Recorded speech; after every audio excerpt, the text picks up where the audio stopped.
Hello class. Now in the previous lecture we was come across the phase transformation. We have gone through the what is the meaning of the fluid substance. We have gone through the types of phase transformation, that is evaporation and the boiling. Okay. Now in this lecture we will go through how the representation of this phase transformation we do on a temperature entropy plot or the temperature enthalpy chart, because it is very important. Mean that कि जो भी हम vapour power cycle के लिए जो cycle vapour से power extract करने के लिए जो भी हम साइकिल यूज करते हैं, ओके, उसको बोलते हैं रैंकिन साइकिल. ओके. और एक उसके लिए आइडियल साइकिल का रेफरेंस लेते हैं. रैंकिन साइकिल का परफॉर्मेंस कंपेयर करने के लिए हम एक cycle as a benchmark cycle use करते हैं, उसको बोलते हैं कैरनॉट साइकिल. ओके. जिस तरह एयर स्टैंडर्ड साइकिल में diesel actual air standard cycle होता है, सॉरी एयर स्टैंडर्ड साइकिल होता है और एक्चुअल एयर फ्यूल साइकिल होता है. So actual air fuel cycle, this is a actual cycle on which our petrol and diesel engine are working, and उसका performance compare करने के लिए बेंचमार्क साइकिल हम प्रेफर करते हैं, that is air standard cycle. Okay. जो मैंने पहले ही लेक्चर में बोला था आपको कि air standard cycle is a ideal cycle, it is not actual. Actual cycle जो हमारे इंजिन में यूज होता है, diesel engine and petrol engine में, वो होता है एयर फ्यूल साइकिल. ओके. सो इसी तरह वेपर पावर साइकिल में भी आइडियल साइकिल और बेंचमार्क साइकिल होता है, उसको कैरनॉट साइकिल बोलते हैं हम. और दूसरा जो साइकिल होता है जिसपे एक्चुअली हमारा स्टीम पावर प्लांट चलता है, उसको बोलते हैं रैंकिन साइकिल. अभी जो हम Rankine cycle and the Carnot cycle बोलते हैं उसको हम रिप्रेजेंट करते हैं, जैसे हमने auto cycle diesel cycle PV plot पे रिप्रेजेंट किया and temperature entropy that is TS plot पे रिप्रेजेंट किया, वैसे ही Rankine cycle and the Carnot cycle we are suppose to represent on some specific plot or chart. It may be a temperature entropy chart, it may be a temperature enthalpy chart. Okay. So उसको represent कैसे करना है वो हमें अभी यहाँ देखना है. ओके. और मीनिंग क्या होता है इस कर्व का. ओके. सो ये हमने प्रीवियस लेक्चर में देखा है. इसको बोलते हैं हम phase transformation graph in terms of temperature and enthalpy. Okay. So here same, our phase transformation will take place start from -5 degrees Celsius to 100 degrees Celsius. All the stages or all the steps from A to B, B to C, C to D, D to E and E to F are remain same as we have seen in previous lecture. But additional thing you may found over in this diagram is nothing but this dome shape which is I have plot across the line DE. This is passing through D and passing through E. Okay. So this is the additional which is representing in this diagram, and this is very important. Okay. Because जो भी power plant होता है उसमें हम ice नहीं डालते, क्योंकि power plant में हम क्या डालते हैं, वाटर डालते हैं. वाटर क्या डालते हैं हम, वाटर. और वो वाटर 0 डिग्री सेल्सियस पे नहीं होते. फॉर एग्जांपल हमें किसी पावर प्लांट में स्टीम जनरेट करना है, in order to allow that steam to expand on turbine, and that turbine is connected to the generator. So whenever turbine rotate, generator will rotate and electricity will develop. So वहाँ हम बर्फ नहीं डालेंगे tank में, क्योंकि unnecessary बर्फ को -5 degree Celsius से रूम टेम्परेचर पे लाने के लिए unnecessary temperature heat energy waste होगा ना. तो हम क्या करते हैं, डायरेक्टली वाटर लेते हैं, और वाटर ठंडा नहीं लेते, 0 डिग्री सेल्सियस वाला वाटर नहीं लेते हम. ये 0 डिग्री सेल्सियस वाला वाटर नहीं लेंगे हम लेंगे वाटर कुछ रूम टेम्परेचर पे 26 डिग्री सेल्सियस, मतलब यहाँ कहीं तो हम वाटर लेंगे ना. इस टेम्परेचर का मतलब फॉर एग्जांपल यहाँ 50 बहुत ज़्यादा होगा, 25 डिग्री सेल्सियस या 30 डिग्री सेल्सियस का हम वाटर लेंगे, बराबर. सो वो वाटर हम फीड करेंगे. सो हम जो स्टडी करेंगे वो स्पेसिफिक यहाँ इस पॉइंट से इस पॉइंट तक का हमको स्टडी करना है for the cycle, for the power development. Because इसके नीचे का जो लाइन है below this point, for example अगर मैं इसको बोलता है पॉइंट 1 जहाँ वाटर 25 डिग्री सेल्सियस पे था, ओके, वहाँ से लेके F तक हमको स्टडी करना है. नीचे का 1 से लेके नीचे जो पॉइंट A है वहाँ तक हमको स्टडी करना है, क्योंकि पावर प्लांट में हम आइस नहीं डालने वाले या कुछ ठंडा पानी नहीं डालने वाले, क्योंकि अननेसेसरी उस ठंडे पानी को रूम टेम्परेचर में लाने के लिए एनर्जी वेस्ट, अपना फ्यूल वेस्ट होने वाला है। सो पावर प्लांट है तो हम एक जो भी रॉ मटेरियल रहेगा हमारा पानी, वो एटमॉस्फेरिक कंडीशन वाला ही लेंगे, ना बर्फ लेंगे ना ठंडा पानी लेंगे, उसको एटमॉस्फेरिक कंडीशन वाला एटलीस्ट 25 और अबाउट 25 डिग्री सेल्सियस वाला पानी ही लेंगे जो बॉयलर में डालेंगे हम। अभी पॉइंट 1 से लेके एफ तक हमारा प्रोसेस होगा। पॉइंट 1 से लेके एफ तक हमारा प्रोसेस होगा। F is a super heated point, जो हमने पहले ही देखा है, सुपर हीटेड रीजन बोलते हैं हम उसको, वो हमने पहले ही देखा है। ओके, सो 1 से लेके एफ तक ये हमारा लाइन है, सिर्फ अभी लाइन ही इमेजिन करो, यहाँ से लेके यहाँ तक स्ट्रेट लाइन, फिर से इंक्लाइन लाइन। सो यहाँ तक प्रोसेस रहेगा, यहाँ पानी रहेगा, पानी का टेम्परेचर बढ़ता रहेगा और एट पॉइंट डी पे वो पूरा 100 डिग्री सेल्सियस हो जाएगा। और ये यहाँ से पॉइंट डी से phase transformation liquid to vapour start होगा। एट पॉइंट ई पूरा वेपर रहेगा और पूरा वेपर बनने के बाद उस वेपर को फर्दर हीट किया तो वो सुपर हीटेड बन जाएगा। ओके, तो ये सब एक्टिविटी जो हो रहा है ये कहाँ हो रहा है, कौन से प्रेशर पे हो रहा है, 1 एटमॉस्फेरिक प्रेशर पे। अगर मैं प्रेशर 2 एटमॉस्फेरिक बढ़ा तो 2 एटमॉस्फेरिक करूँ तो ये पूरा कर्व शिफ्ट हो जाएगा मेरा पैरेलल में, इस तरह।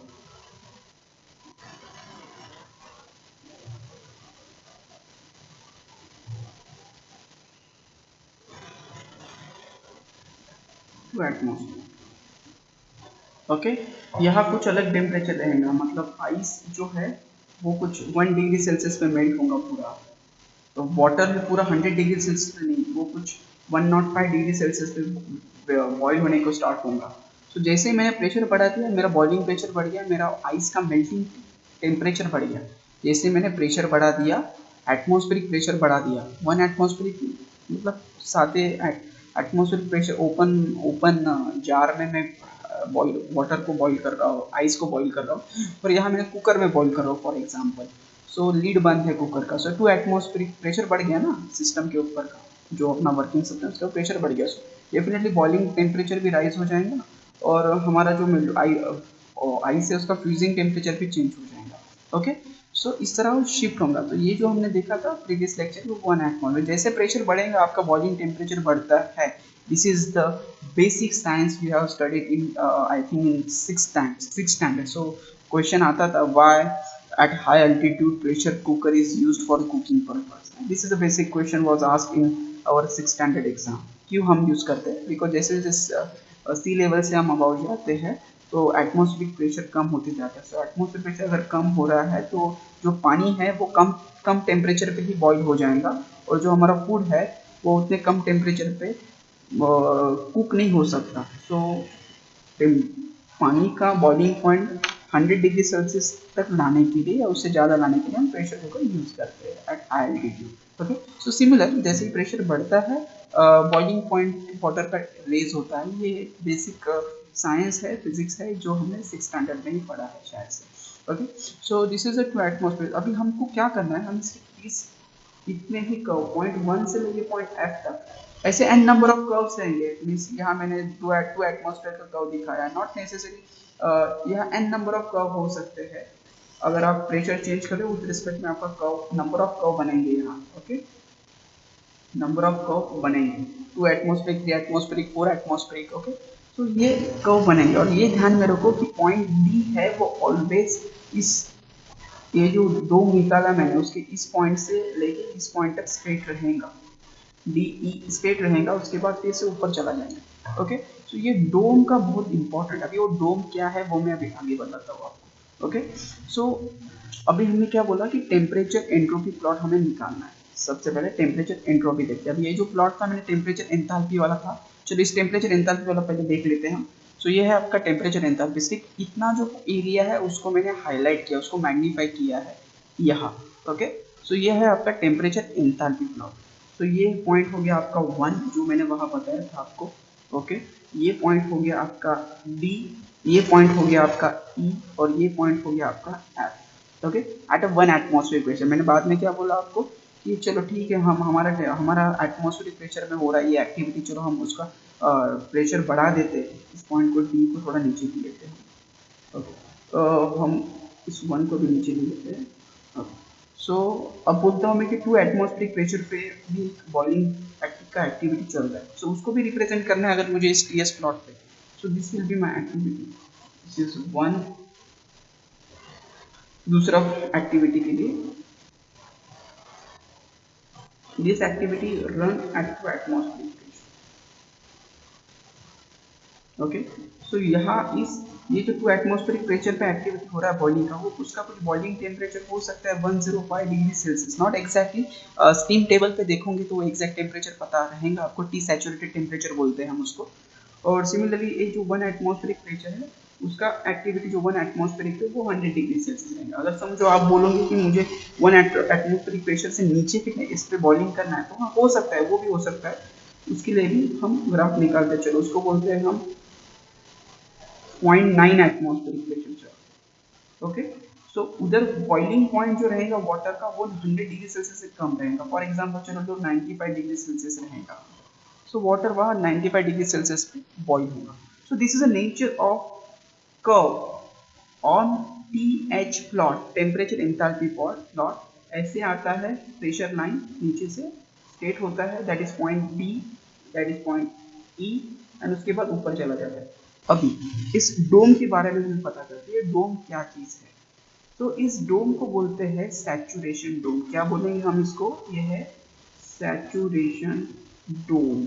अब किसका सैचुरेशन, ये डोम है वो 2 लाइन से बनता है, 2 लाइन। एक सेंटर, ये जो सेंटर पॉइंट है, इस सेंटर पॉइंट से इस साइड का एक लाइन और इस साइड का एक लाइन, ये दोनों लाइन को हम कंबाइन करते हैं तो ये एक इस लाइन का नाम है लिक्विड सैचुरेशन लाइन। ये जो लाइन इस पॉइंट से लेके यहाँ तक ये जो लाइन है इसको बोलते हैं लिक्विड सैचुरेशन लाइन। क्या बोलेंगे हम इसको, लिक्विड सैचुरेशन लाइन। और इस पॉइंट से लेके यहाँ तक जो लाइन है इसको बोलते हैं हम वेपर सैचुरेशन लाइन। क्या बोलेंगे हम इसको, इस पॉइंट से यहाँ तक जो लाइन है हम इसको बोलते हैं वेपर सैचुरेशन लाइन। अब ये liquid saturation line and vapour saturation line मिल के जो डोम बनता है उसको बोलते हैं हम सैचुरेशन डोम। क्या बोलेंगे हम इसको, सैचुरेशन डोम। ये जो सैचुरेशन डोम है उसके ऊपर जो इस सेंटर में जो पॉइंट है उसको बोलते हैं हम क्रिटिकल पॉइंट। क्या बोलेंगे हम इसको, क्रिटिकल पॉइंट। तो क्रिटिकल पॉइंट का सिग्निफिकेंस बाद में देखेंगे, पहले ये डोम के बारे में पता करते हैं। ओके, ये क्रिटिकल पॉइंट का भी एक सिग्निफिकेंस है, इसमें और एक पॉइंट होता है उसको बोलते हैं हम ट्रिपल पॉइंट। ट्रिपल पॉइंट का एज गुड एज एक सिग्निफिकेंस है, but for the this course okay we need not to go for the triple point, we are only focusing on the critical point only. और ये भी हम बाद में देखेंगे क्या है critical point. Okay, just focus on this saturation dome।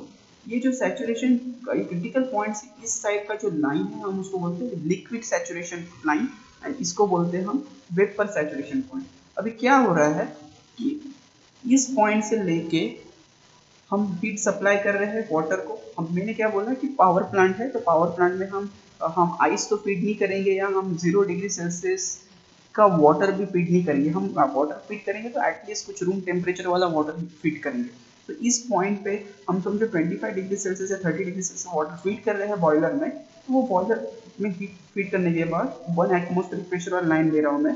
So feed करने के बाद वो क्या कर रहा है कि टेम्परेचर एब्जॉर्ब कर रहा है, और वो वाटर कंप्लीटली जब इस सैचुरेशन लाइन पे आता है एट पॉइंट डी पे, सो ये इंश्योर होता है कि जो भी वाटर अवेलेबल है वाटर उस बॉयलर में at this point on this saturation liquid line के ऊपर आते ही कि पूरा का पूरा वाटर वो लिक्विड फेज में कन्वर्ट हुआ है।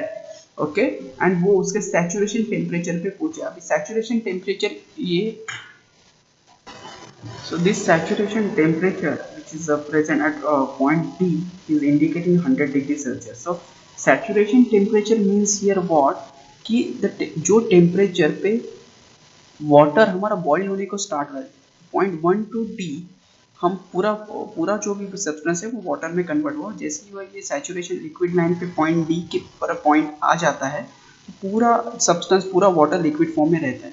But at this point D, the temperature representing on the vertical line that is at T axis is 100 degree Celsius at 1 atmospheric pressure. Okay, 1 atmospheric line. So ये जो है इसको बोलते हैं Tsat and Tsat that is temperature saturated temperature. और saturated temperature meaning का meaning ये होता है कि at this particular pressure what is the boiling temperature. So Tsat is directly representing a boiling temperature at that particular pressure. So 2 atmospheric pressure पे Tsat क्या रहेगा 105. 0.9 atmosphere पे Tsat क्या रहेगा 95 degree Celsius. Saturated temperature is directly indicating temperature at which boiling take place. Okay, simple word में हम बोल सकते हैं. Okay, so this is a Tsat at is 100 degree Celsius से पहुंच गए. और जैसे जैसे हम इस लाइन से आगे बढ़ते हैं जो वाटर रहता है वो धीरे धीरे वेपर में कन्वर्ट होने को स्टार्ट. ओके, सो जो वाटर रहेगा अब पॉइंट डी से जैसे जैसे हम आगे बढ़ने को स्टार्ट करते हैं वैसे वैसे ये वाटर रहता है जो पॉइंट डी पे 100% वाटर था that is on the saturation liquid line पे वो धीरे धीरे वेपर में कन्वर्ट होने को स्टार्ट होता है. बट नॉट आफ्टर डी वो डायरेक्टली 100% वेपर में कन्वर्ट होता है. वो 10% 20% मतलब समझो 100% लिक्विड है हमारे पास. सो 100% में से at this point only 10% vapour रहेगा, 90% वाटर रहेगा. थोड़ा और आगे जाने के बाद 20% वेपर रहेगा, 80% क्या रहेगा हमारा. सो इन दैट वे धीरे धीरे जैसे जैसे हम आगे बढ़ेंगे अलॉन्ग दिस लाइन. ओके, सो एक पॉइंट ऐसे आएगा कि जहाँ 90% वेपर रहेगा और 10% लिक्विड रहेगा.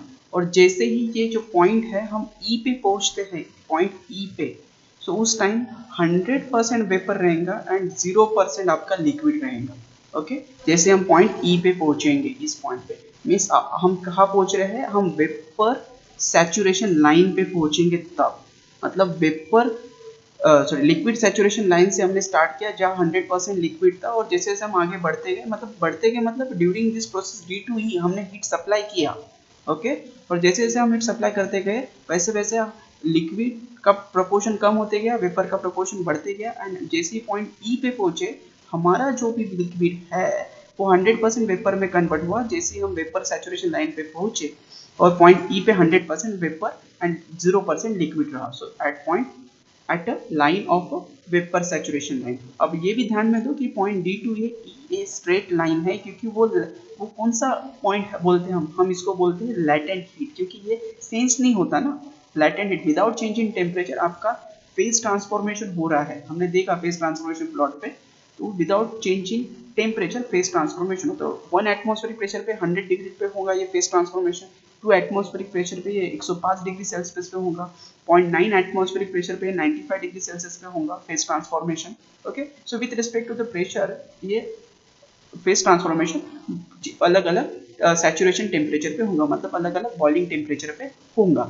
ओके, सो यहाँ हम सैचुरेशन वेपर सैचुरेशन पॉइंट पे पहुंचे. अगर हम फर्दर हीट सप्लाई कर रहे हैं फर्दर एंथैल्पी हम दे रहे हैं सो क्या होगा ये आगे ये क्या करेगा उसी प्रेशर लाइन को फॉलो करते करते उसका टेम्परेचर राइज अप करेगा. और वो टेम्परेचर जब राइज अप करेगा तो वो बन जाएगा सुपर हीटेड स्टीम. और पावर प्लांट के लिए हमको क्या चाहिए सुपर हीटेड स्टीम ही लगता है. तो पहले वेपर को सैचुरेटेड बनाओ.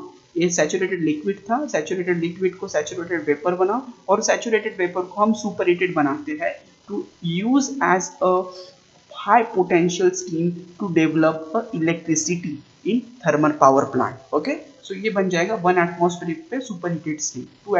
वैसे ही 2 एटमॉस्फेरिक का लाइन फॉलो कर सकते हैं, 4 एटमॉस्फेरिक या 5 एटमॉस्फेरिक प्रेशर का हम लाइन फॉलो कर सकते हैं. अब ये कहाँ तक लाइन होगा अब क्रिटिकल पॉइंट के बारे में हम देखते हैं. सो जैसे हम आगे बढ़ते गए प्रेशर बढ़ता गया. ओके, प्रेशर बढ़ता गया. अब एक पर्टिकुलर प्रेशर रहेगा कि जब जो pressure line directly critical point से पास होगा एक ऐसा प्रेशर रहेगा. वो प्रेशर भी बोलता हूँ मैं क्या प्रेशर रहेगा वो मैं बताता हूँ. बट एक ऐसा लाइन रहेगा जो डायरेक्टली क्रिटिकल पॉइंट से पास होगा.